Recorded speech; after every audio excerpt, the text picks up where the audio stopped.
it doesn't matter your socioeconomic status. It doesn't matter, what you do, who you are. We've all had trauma at some point. Every single one of us has had something that, sticks with us. And so they always think, well, somebody else has it so much worse, so why am I complaining? And again, I encourage people, you don't have to compare. It's okay to say, I don't feel good about this, and get your hiney in to talk to someone. That's okay. You deserve that opportunity. Take some time for yourself.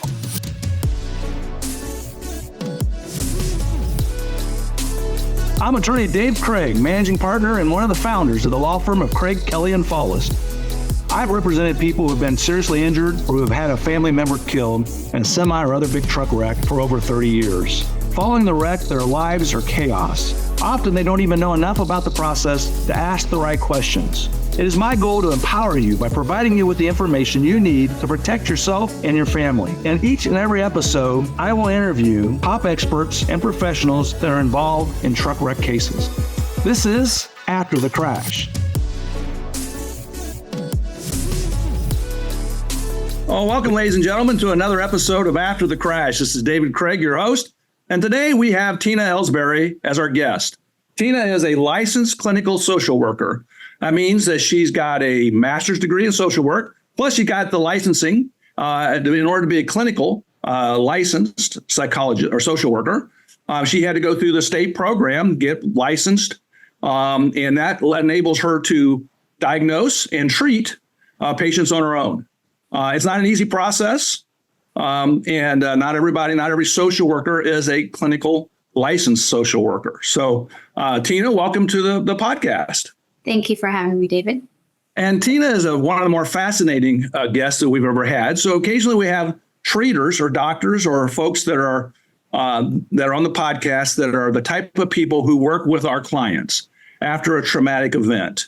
And I couldn't think of anybody better qualified than Tina to talk to you because Tina works with people who have gone through traumatic events, who have post-traumatic stress disorder, from a variety of different things. She's worked in prisons. She's worked with gangs. She's worked with children. She's worked with adults. She's worked with all types of traumatic events. About every type of traumatic event you can imagine, I think Tina has dealt with.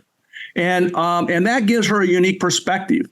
And she is someone who helps people that have suffered from post-traumatic stress disorder. And as we all know, when you're in a big traumatic wreck, especially ones involving a tractor trailer or semi, and there's wrongful death or there's deaths, there's injuries, catastrophic injuries oftentimes, or sometimes not even with a physical type injury. There are significant mental injuries that happen. And my clients deal with that day in and day out. So, Tina, first of all, you have dealt with this type of issue in a variety of different settings. Let's just start off by first talking about what got you into this area. Well, actually, my concentration in my master's was medical. And so, but my first job out was in a trauma area. It was children with sexually reactive behaviors. So it was a lot of trauma. So children who'd been, sexually abused or kiddos who were having sexually reactive behaviors and touching others. So it was like baptism by fire. And so I started out, I had done some prison work during my master's, and that was eye-opening. And some volunteer work, actually, at some shelters and things like that for people who'd been released from prison. And so it was a whole nother ballgame. But once you sort of get into that field, it's hard to get out because once you're effective in the trauma field, you get jobs pretty quickly if you're effective at it. And so that was when I did the gang work and everything and the high profile sex and violent crime stuff. And so that's how, once you start getting into trauma, you don't really get out of trauma and you develop a passion for it. And so, and then EMDR came along after that. And so, and with working with motor vehicle stuff,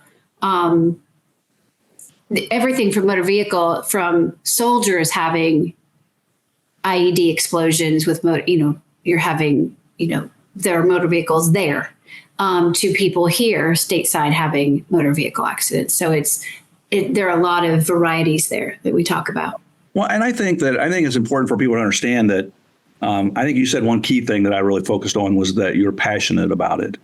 You either do or you don't. Yeah. And I think unfortunately, there's a lot of people out there earning paychecks that are not as passionate. And I think that to be successful at whatever we do, I don't care what it is, you need to be passionate about it. And I really appreciate the fact that when my clients are working with or people who are suffering from this type of a condition, that they deal with somebody who's passionate about getting them better or helping them make progress. Because there are people out there that treat people that aren't nearly as passionate, and they're just going through and checking, but you are. And I'm curious, why? Is it because you've seen the benefits, or what makes you so passionate? It's exciting. And I don't mean that it's exciting that people have trauma. Let's clarify that. But for me, going into the field, period, because I used to teach English, of course. But for me, what got me into it, period, was my son. So I adopted him from birth, of course. And at 18 months, he was diagnosed with cerebral palsy, and they said he'd never walk or talk. That just didn't seem right to me. I knew, that he was already doing things that, signaled that he was going to do all of those. So I left teaching, and I knew that for me, as educated as I was, it was already difficult navigating that system. And I met other parents along the way, other people along the way who I knew did not have the same education level or the same capacity, I think, to navigate the system. And I wanted to help other parents get through it better than I did, easier than I did. And my son, by the way, rarely stops talking, was walking by 2 and reading a book by Avi at 3. And he is on the spectrum, by the way. So I've learned his brain. I really believe that it was such a blessing. We were meant to be together. And so I've learned his brain, that spectrum-y brain, which has helped me be a better therapist every single day, better person every day, but a better therapist by far every day, because I've helped people because of him. And I think that's fascinating. I mean, I when I was a kid, there was a neighbor who was a lawyer, and I always was fascinated by the fact that everybody went to him for help. Like he was the go-to guy. And I remember thinking that I wanted to make a difference. I wanted to make a difference. I didn't want to just earn a paycheck. I wanted to make a difference. My dad was a psychologist, and I saw him make a difference in people's lives. And so I think I have that same passion towards what I do, which are complicated personal injury cases. But my office here makes a difference in their lives. And man, it's easier to get up in the morning, isn't it? Like when you are passionate. Yeah, I love it. That first job down in Southern Indiana, when I was doing kiddos who were victims, the docs who interviewed me had said to me that people would be disclosing their incidents to me and stuff. And I guess and there are a lot of people who can't do children's sex crimes. They can't, and I understand it. I do. God forbid anybody ever touch my kid. But the thing was, for me, I guess how I looked at it, and it was like a momentary thing. You have to decide it's for you or it's not. But the way I had looked at it was, again, God forbid everybody touch my child, but I would want someone to be that rock to not only get him through it, but to get me through it. And so I knew someone needed to be a rock to get these kiddos through it and to get those family members through it, or the supporting system through it, whoever it was, had a family member touch them, and I knew I needed to be that person, to be that rock. And that's how I entered that field when I did that job. And you learn quickly how to be, just like you do for your clients, you have to be that rock. You don't get too emotionally, involved. You have to be that person. And that's what makes you good in court. So when I testify, I can do that. I'm that person for them. I'm that voice. And that's how you learn to, because people always wonder, well, how do you, I would just get too emotionally involved. Well, if you're really good at it, you can't do that. You can't go, oh my gosh, it's all so terrible. You have to be that support system for those people. And that's what you do. Well, So I think that, when it's a psychological injury, it's challenging because, at least my experience has been that a lot of people don't even recognize that they have a problem. Or if they do recognize they don't know why they have a problem. They don't understand it. And it's whereas if I break my arm, everybody can see it and they can put it on an x-ray. But talk a little bit about this type of injury itself. Yeah. It's, and it's sad too. It's so stigmatized. I think it's getting out there more and more that it's okay to ask for the help. Right. And I think too, you were asking about why it's so enjoyable to do it. But the EMDR, I think, is what's so great because it actually does heal people. So when people, have the PTSD or even complex PTSD, right? They don't know because the bones, if you have cancer, if you have diabetes, if you have a broken bone, it's all something that you go to the doctor, you get diagnosed, or you have, a bone sticking out. It's easy for people to see, especially after an accident, right? But the other things that people miss that they wonder about, and I think sometimes they question themselves about, right? They wonder, why am I afraid to drive? And they just, loved ones, people who weren't in the accident will say, oh, just get back on that horse. You just got to get back out there. Suck it up, buttercup, right? Or they wonder why they can't be a very good passenger anymore. Okay. They wonder why, if someone else is driving them after the accident, they wonder why they're really edgy or they're sharp with their loved ones who are driving them, or they're, hanging on to the Jesus handle, right?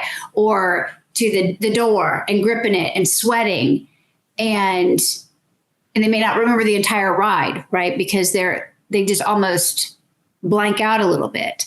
But they brush all that off. They think, oh, I was just being silly, or I'm just being paranoid or whatever. They don't allow themselves. People are those negative voices that we have in our heads. We're really hard on ourselves. We're our own worst critics. And so people just push that to the side and they negative self-talk, or they allow others to tell them, oh, you need to get over it. They don't trust their instincts, those gut instincts that we're born with, right? They don't trust that and say something is wrong. I need to get help for this. And they allow themselves to negative self-talk themselves into believing that, oh, they just need to suck it up. Yeah. Well, and I think, and so this podcast is designed for the average everyday person who might find themselves or someone they love or know they're in this traumatic situation. And so a lot of them have no knowledge or basis or background. They may have heard of post-traumatic stress, but they don't even really understand what it is. So let's start off with you just kind of talking to us about, what is post-traumatic stress or complex post-traumatic stress? Well, okay, so let's start with post-traumatic stress first. Okay, that's going to be something where when you've had really an incident or two in your life where your life has been threatened, or the life of a loved one you've heard, like you've lost someone or something like that. And so you start having flashbacks of the event. Okay. Your brain heals. So like, let's say there's an incident, for a little while afterwards, your brain does some healing on its own. Right. And then after that, the leftover stuff. So if you're still having nightmares about it, and if you're still having a hard time, maybe, going past where the incident happened, and you have maybe some anxiety or some panic attacks, or you notice that your mood is changing, like you get angry easily, and you're not really sure why, or you're having a hard time sleeping. Okay, not sleeping too much, but having a hard time sleeping, things like that. Then you probably need to talk to somebody, because more than likely you have some post-traumatic stress. Okay. And so, and another biggie, the flashbacks, the triggers from, okay, you'll get triggered. You might flash back to that moment. Okay. And suddenly feel like you're there again. All right.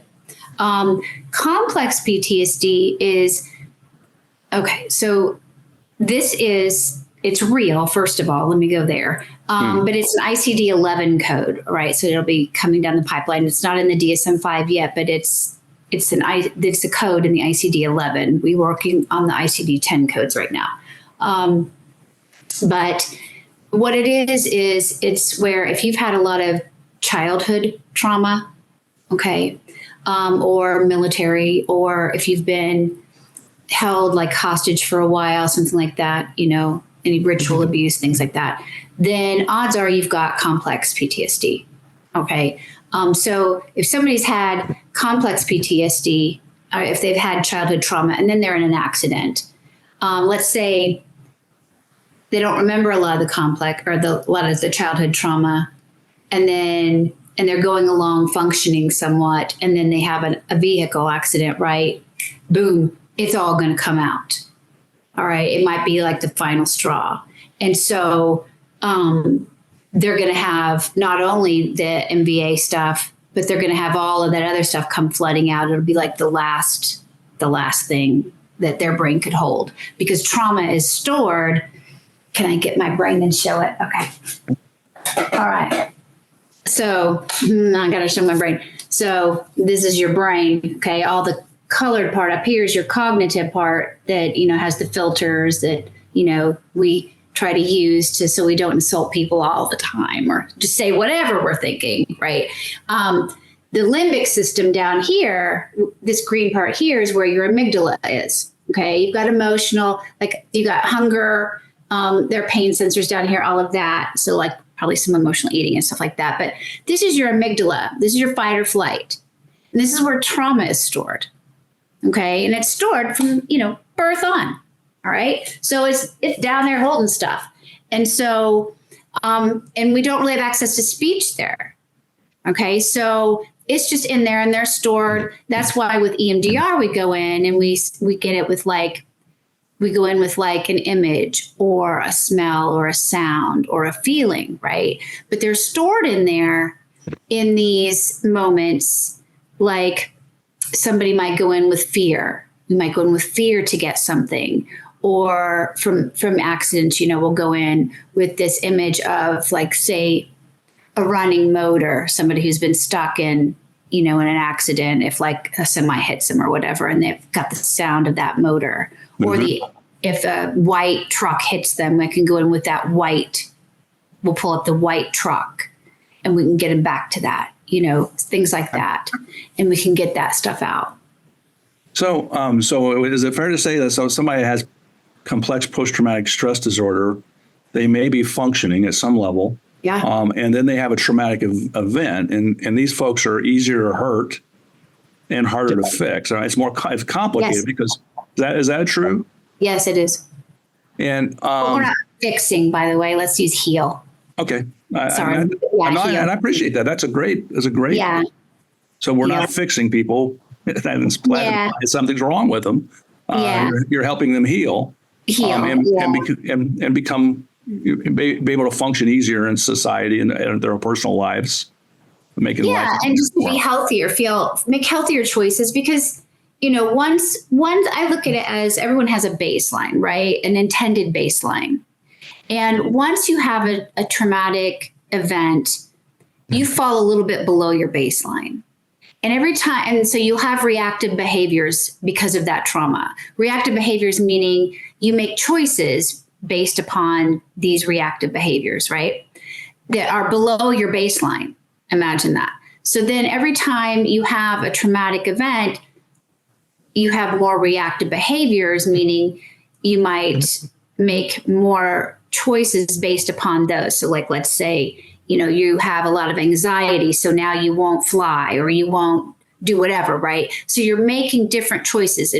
And ultimately you end up choosing friends and partners based upon these reactive choices far below your baseline. So if you've started out in childhood, right, having all of this trauma. Well, you're shopping from this pool down here. So you end up choosing from people with similar life experiences, right? So you end up falling way below these baselines, and you're choosing people from down in here as well. And you're choosing behaviors and activities and you're making all kinds of choices. So it's about getting healthier to make healthier choices to be around healthier people. Does that make sense? Yeah, absolutely. All of it. Yeah. So that you're in healthier situations all the way around. And so that's kind of how I choose to look at that, so that people are looking at themselves in healthier ways versus as broken or needing to be fixed. Gotcha. Yeah, that makes perfect sense. Yeah. One of the challenges that I have is that, and maybe it's because I grew up as the son of a psychologist, there was a lot of people rolled their eyes when I would tell them what my dad did. I'm sure my son can empathize. Yes. Yeah. And my dad also used hypnosis, and so I get double eye rolls when he would work with those people. But I think that that's true in society in general. It's better than what it used to be. But this bothers me so folks go to the hospital. So there's a horrific semi-wreck where people have been killed. Family, maybe the family members next to them have been killed, or horrific injuries. And they take them in, and let's say that your person physically, there's not much broken. And so the hospital looks at them and they might say, well, maybe this person has a concussion. And they'll give them a sheet and they'll say, here are some problems that you might come up with that are, if you can, maybe nauseous, you may have trouble focusing. Your vision may be blurry. And they'll give them this nice checklist that will say, if you have these problems, then you ought to follow up with your family doctor or maybe a neurologist, and so they give them a sheet and it gives them some guidance when they walk out of that building. I have never seen in 38 years of practicing law anybody be given a checklist saying, if you develop these issues, you might want to see a family doctor or a psychologist or a social worker or a therapist. I've never seen that. And yet, really, I've seen, people talk about, but I find emergency room doctors focus on life-threatening injuries, but they don't focus on, here's your cheat sheet, here's what you should look for post-traumatic stress. And if you see any of these, you need to make a phone call and get help. And that just bothers me that we treat. Yeah, it bothers me. Yeah. So, I mean, isn't that crazy? Yeah. Kind of ticks me off. Yeah. It does me too. But because, they'll say, here's for your broken leg, here's what you got to do. Here for your soft tissue injury, here's what you got to do. But what about the likelihood that someone's going to develop psychological issues as a result of the wreck? That can be. We should ask them. I think we should we should advocate that from now on, because we know that there's going to be some effect. There definitely will. Yeah. It could be anxiety, depression, post-traumatic stress, but psychologically, they're going to have some issue. Yes, they will. To go along with that, what ends up happening is it affects their driving. Mm-hmm. And it can end up causing an accident again because it affects their driving so much. So it's a big deal. Yeah. And I've seen people's lives destroyed because of psychological injuries from trauma, from a motor vehicle wreck. I've seen them not be able to go back to their jobs. I've seen them not be able to stay in a family setting. I've seen divorces. I've just seen so many horrible things. And and people say, well, if it was a broken arm, they would be going back to the orthopedic surgeon. If it was a surgery, they would go back to the surgeon. If it was a neurologist, it was a brain bleed, they go back to the neurologist.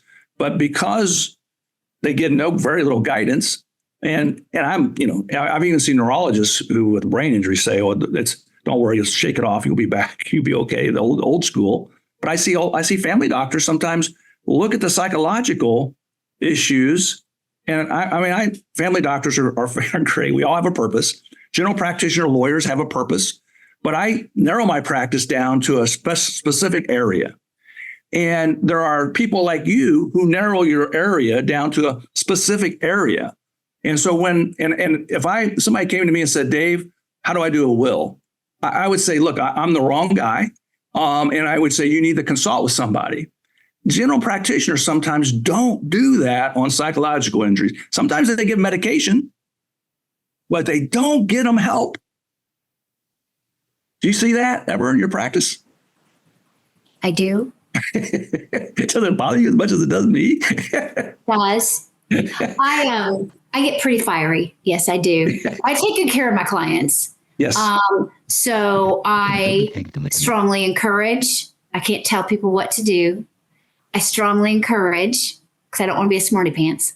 But I strongly encourage people to do things and seek assistance with providers when necessary. And so there are questions that I ask because I know things, I know after doing it for this long, I know certain things to look for. And so, yeah, I do.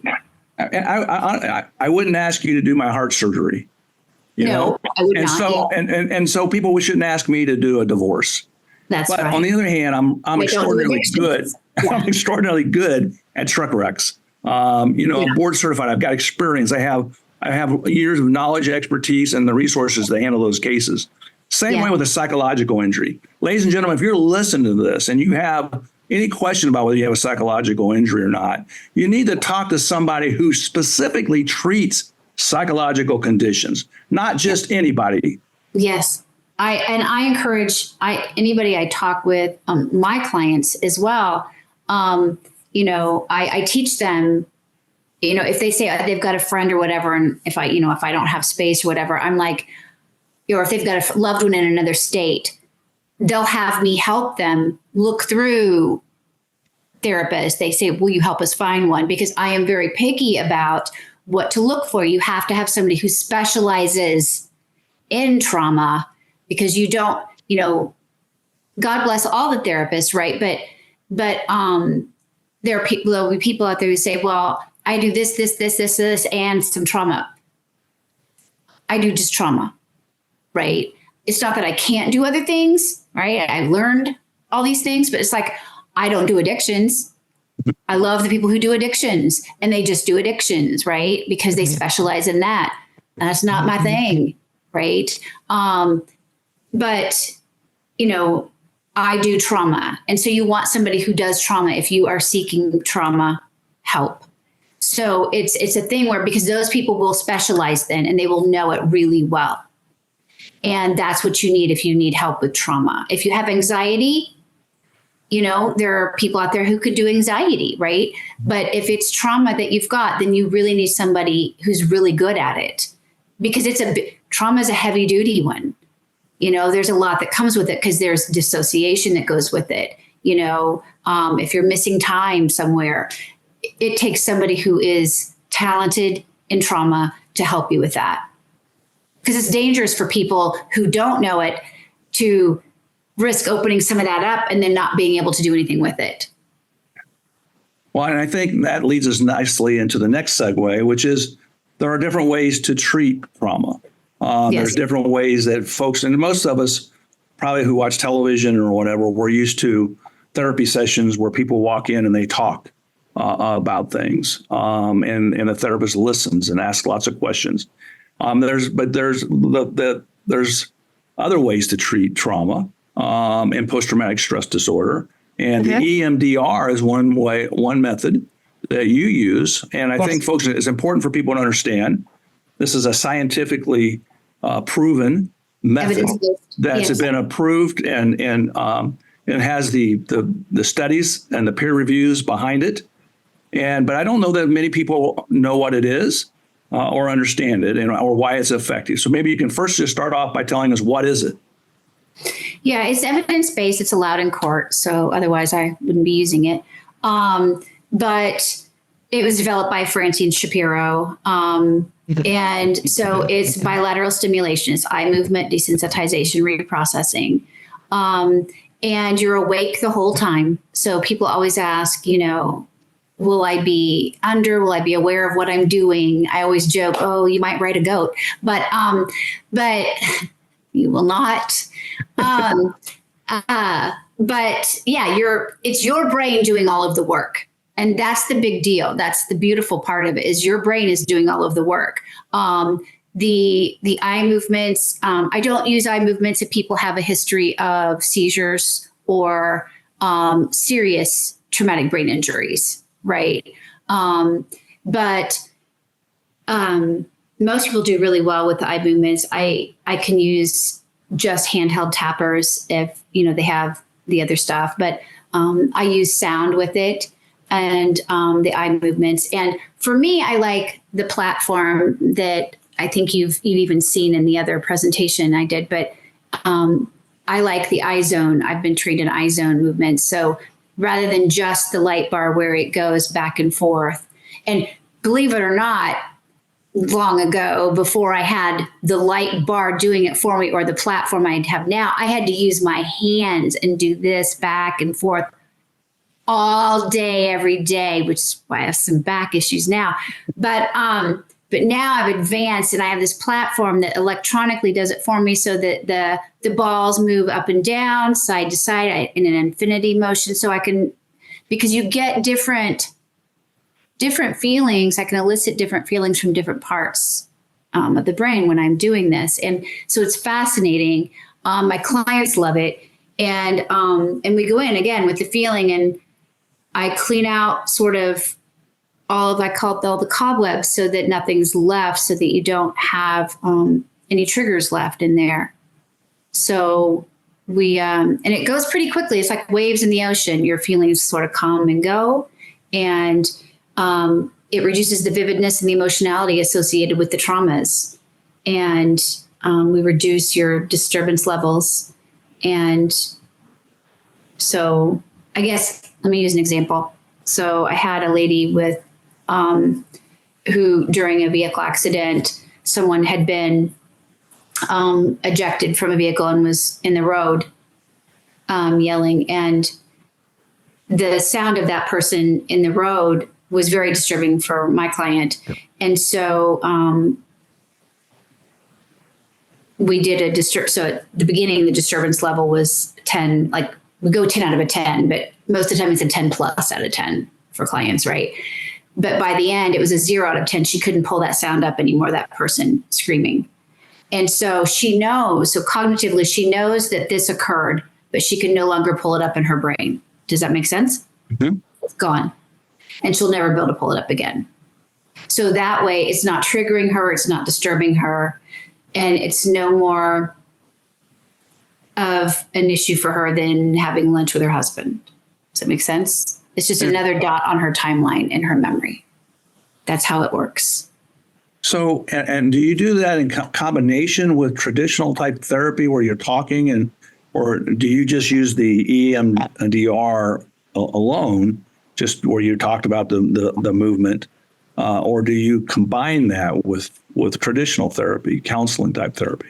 There are days where we'll talk, right? We talk about how the sessions went and things like that and other things that go on in life. But then we'll have a day where we're doing EMDR.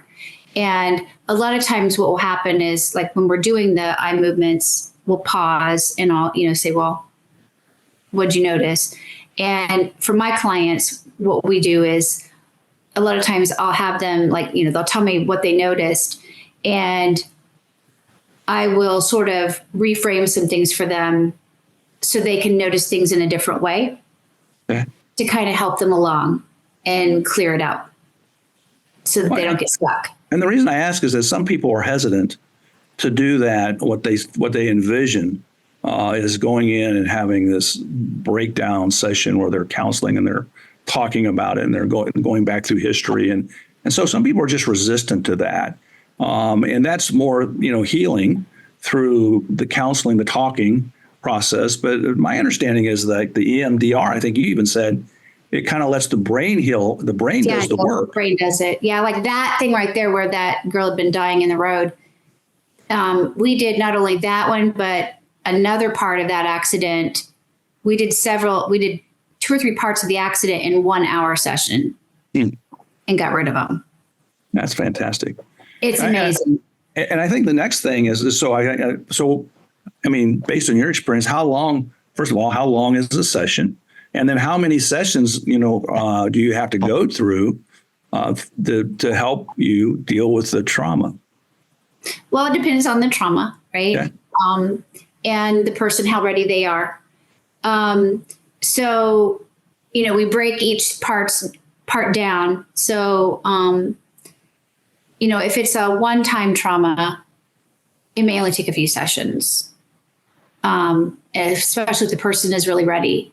It's not like you have to have every single thing in that trauma process. It could just be that there are like 2 or 3 main parts of the trauma that are really disturbing for the person. I had a client one time who came in and she had been attacked by a couple guys at gunpoint, and they took her purse. It was really the gun. It was just the gun. And that took, a day, and we did a couple other sessions to wrap up, and that was it. That was really all she needed. For some people, it takes several sessions. If you have complex PTSD, you're going to be with me a little bit. Not going to lie. Makes sense. Okay. I mean, you just are, and that's okay. People like it because usually you've got other things in life because of that complex PTSD. You've had some other stuff build along the way. But it also helps people make healthier choices along the way by staying in and having periodic EMDR, and they do really well. Is there an ideal candidate that does better than others through EMDR, or is there anybody that's not a good candidate for this? Yeah. There are some people that, like, if somebody has, I would say, if somebody's been diagnosed, say, with borderline personality disorder, dialectical behavioral therapy is far better for that person. DBT is a fantastic form of therapy for somebody with severe mood disorders or personality disorder like borderline. And that's a cream of the crop type of therapy for people in those situations. And so I'm not trained in that. I don't do DBT. But it's a fantastic form of therapy. So, but yeah, people, and that's often is because your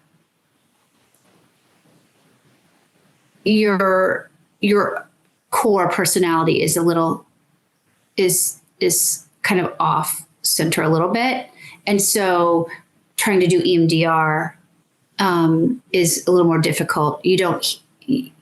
When your brain is trying to heal, it's kind of healing off a little bit. And so those individuals need DBT.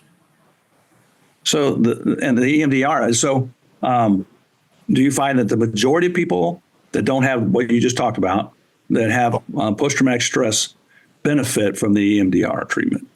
Yeah. And this is just people and the other people who do really well are the people who want to be helped. The people who are, I don't want to say this. The people who are actively wanting to help themselves. Let's say that. I'm sure you come across that sometimes, right? They're the people who want to help themselves, and who are ready to take an active role in that. Let me put it that way. There's some individuals out there who, bless their hearts, I think life really just gets them down, and they struggle to have the perspective that they can have an active role in that. And so if they struggle to see that sometimes, I think that maybe cognitive therapy might be needed first to change that sort of like everybody's against me perspective first before EMDR. But people who are already in that, like, I'm ready, I'm going to take control kind of thing, I need to make a change, that those individuals do really well in EMDR. Out of curiosity, and you may not know the answer to this, but how many people do you think are out there don't ever get treatment or help for post-traumatic stress disorder? I mean, it seems like to me a lot, but what's your thought? A lot. I meet a lot of people. Every time I go out, okay, and people find out what I do, I don't lead with it, let me tell you. Because it's either I hear crickets or I get bombarded with, questions. It's like it's one or the other. People will go, oh, I really need your help. I need that.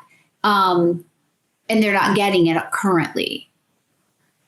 And so it's really hard to get friends because people want my help, right? And you can't associate with the people, you're treating, right? But just yesterday it happened. So, and it's really hard because, and it's stunning to me how many people don't have the treatment and they want it. As soon as they hear about it, they hear your therapist, they're like, oh God, I really need that. I really need you, and even if I work 24/7, I couldn't get everybody in. I wish I could, because gosh, I want to help them. And I know I could, right? I get that itchy feeling like, oh, I want to do this, but there's not a chance, You want to be able to provide that service. Yeah. So there are a lot of people who are not getting it. Are people, so do people get, do people get referred to you by general practitioners, by therapists? How do people? A lot of doctors.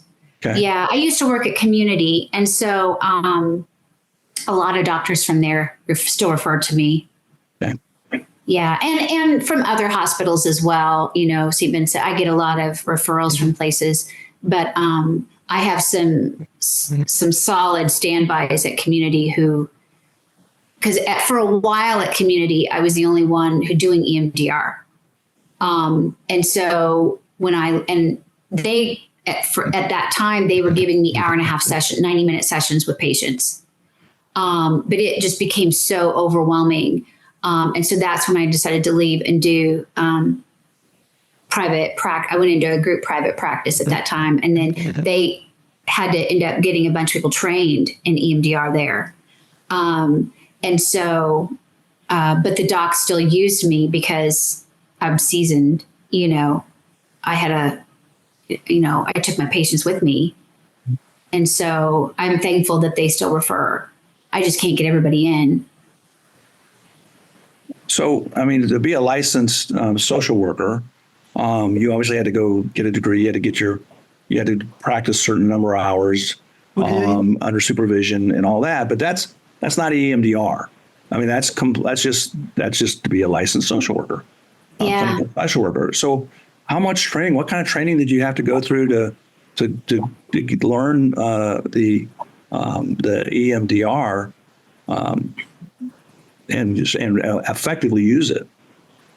Well, I got my training on my own, so I paid for it on my own, and I went to the actual trainings in person, right? And so I got the basic training first, and then I immediately wanted to get the advanced, right? So that I would be the advanced person. And so I went with a lady named Barb McConnell, I think was her name, out of Anderson. And she was like the goddess of it. And she, another lady and I did it with her, and we would go, I think every week maybe to her for our, supervision or whatever, but we had to be we could only go as fast as we could with getting hours of it. But what I was doing is at that time over at Community, I was in this office at Community called Life Check or whatever. So it was like we had a psychiatric nurse practitioner, and then there was a psychologist, and then 2 LCs. So you had to get a referral to get into me. And so I worked with the psychiatric nurse practitioner, and they would docs would send, basically I would get just trauma people. And so I was doing EMDR and trauma all day, every day from the get-go right there. And so that's how I got all my EMDR hours, because I was doing it hardcore all day, every day. And I was seeing victims of war crimes, soldiers, adults who'd been sexually abused all their lives. You name it. I had refugees coming in I get an Arabic translator in there, who'd been, had god awful things happen to them along the way. And just like in motor vehicle accidents, anytime you face a near-death experience, and this is true for anybody in a motor vehicle accident, that is a big PTSD qualifier. And it changes you. Anybody who's encountered it, it changes you. And there's something in the brain that goes, it's like a light switch. And you need therapy for it. You just do, because it alters you a little bit. And people who've encountered it know what I'm talking about. Anybody out there who's listening, you know what I'm talking about. It does. It changes you. Now, and my understanding is that health insurance, most health insurance will pay for it. Is that right? Oh, yeah. So if you're listening to this and you're like, oh yeah, I know what she's talking about. They really like it because it's so effective. Yeah. So it helps there. You can get it paid for through health insurance. And now, so like a physical therapist, I've never really understood, but physical therapist has to have has to be recommended, or a doctor has to prescribe physical therapy. I can't, as a lawyer, I can't prescribe physical therapy, or I can't send somebody to a physical therapist. I can send them to a chiropractor who may do the same thing, but I can't send them to a physical therapist. And oftentimes you only get so many of those a year. Yeah. And so if people are listening, occasionally lawyers listen to this. My understanding is they don't have to have an MD make a referral. A lawyer can send somebody to you if they think they need help. Is that fair? Is that right? Mm-hmm. Yeah. You don't have. Yeah, you can just call and get therapy. Yeah. If you feel like you need therapy, you call and get therapy. No one has to send you to therapy. I think, and I don't know this for sure, some of my TRICARE guys, my soldiers, I feel like their docs needed to refer them, maybe. I'm not positive on that one. Don't quote me, but theirs might have been the only ones that I felt like had to have referrals for some reason. That might have changed. I don't know. But outside of that, I don't think any of mine ever had to have a referral. Doctors do refer, just because I think, at least for me, they know that I'll take them for sure if they have trauma, just because it's hard to get in, with me. And they know I won't, I'm pretty careful about who I take, because I want somebody who has trauma. I won't just take everyone. You better have trauma if you're with me, you've got trauma. Right. So, yeah. Well, and I want to read off a list because I think it's important for people. So there's a lot of people that are out there that are skeptical, or their spouses are skeptical. I run into a lot of resistance for people. It's amazing how much resistance people put up to get help.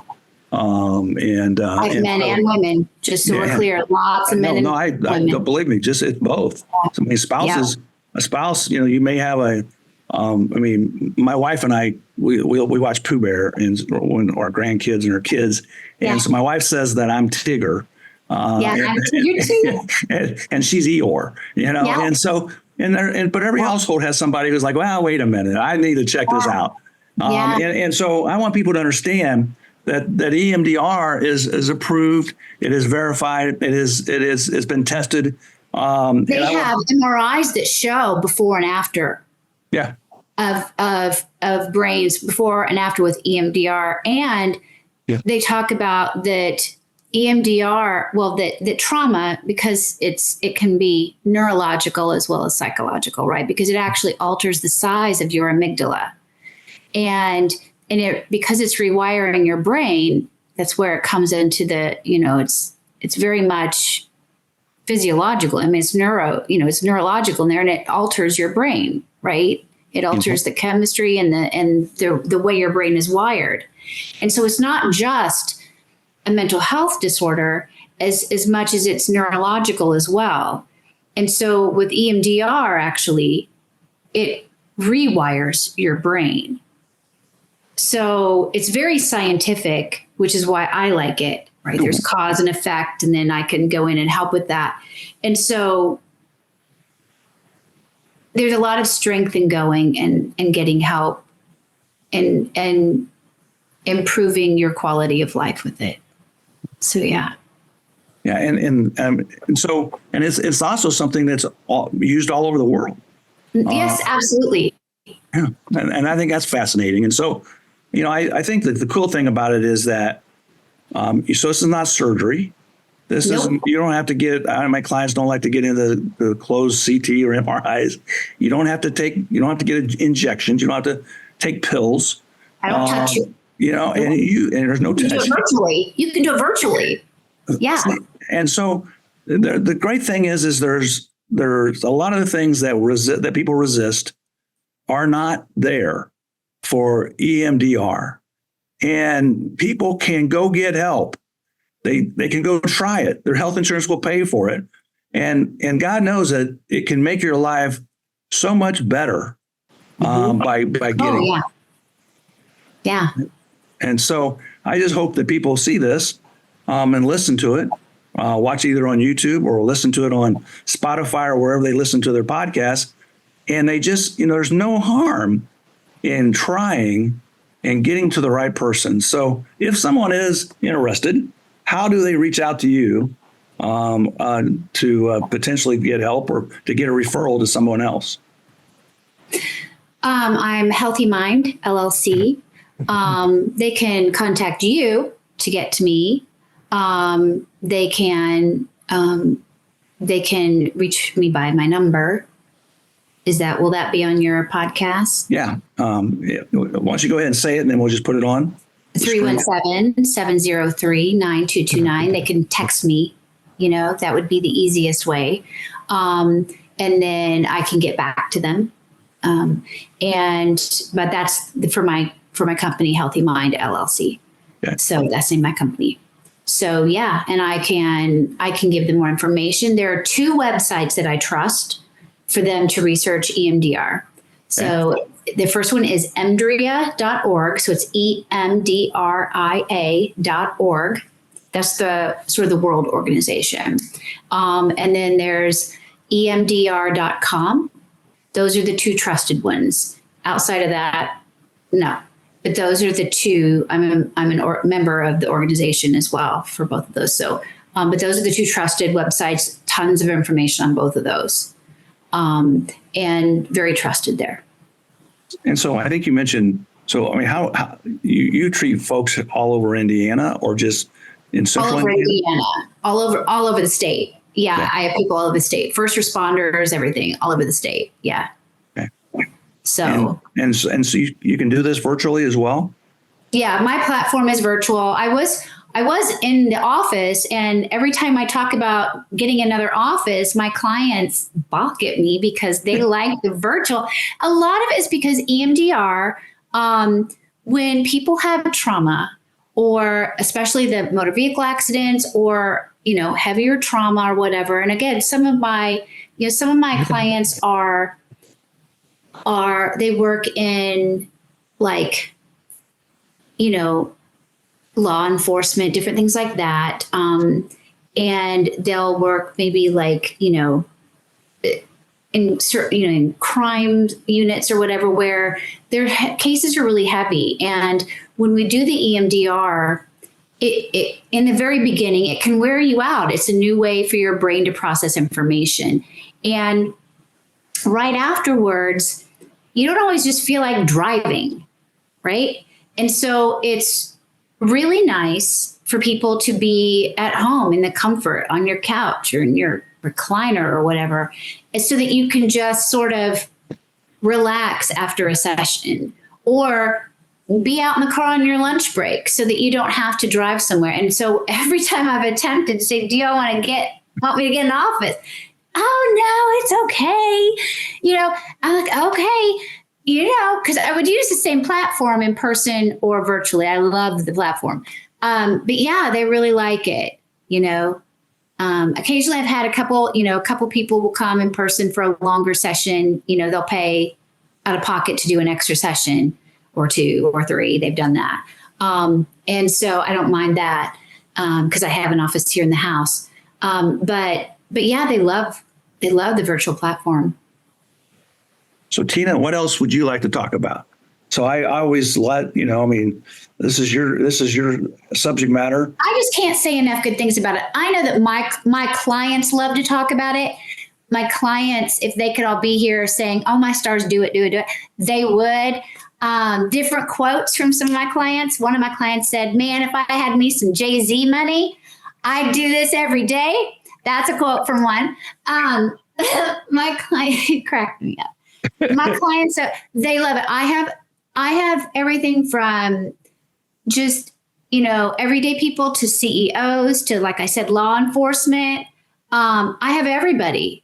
And so no one is free from the risk of trauma. That's the thing. That's the biggie.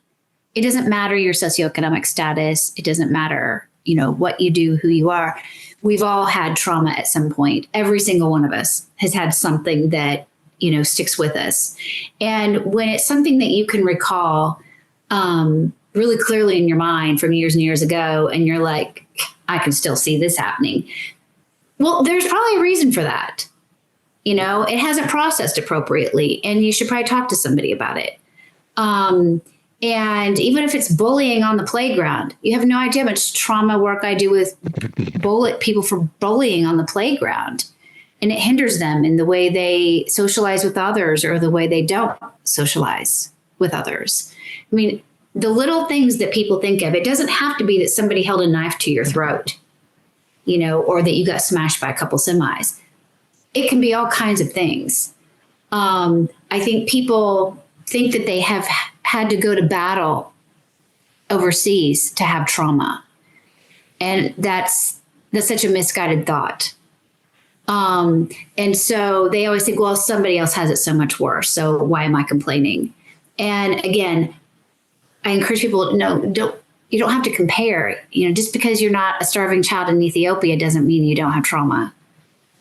And so don't compare all the time. Just, it's okay to say, I don't feel good about this, and get your hiney in to talk to someone. That's okay. You deserve that opportunity. Take some time for yourself. Couldn't agree more. Yeah. Well, Tina, unless there's anything else. Thank you for having me. I appreciate it. Thank you so much for all the work that you do for our clients and for other trauma patients. Absolutely. My pleasure. And thank you for being a guest. Thank you for having me. This is David Craig, and you've been listening to After the Crash. If you'd like more information about me or my law firm, please go to our website, ckflaw.com. Or if you'd like to talk to me, you can call 1-800-ASK-DAVID. If you would like a guide on what to do after a truck wreck, then pick up my book, Semi-Truck Wreck, a guide for victims and their families, which is available on Amazon, or you can download it for free on our website, ckflaw.com.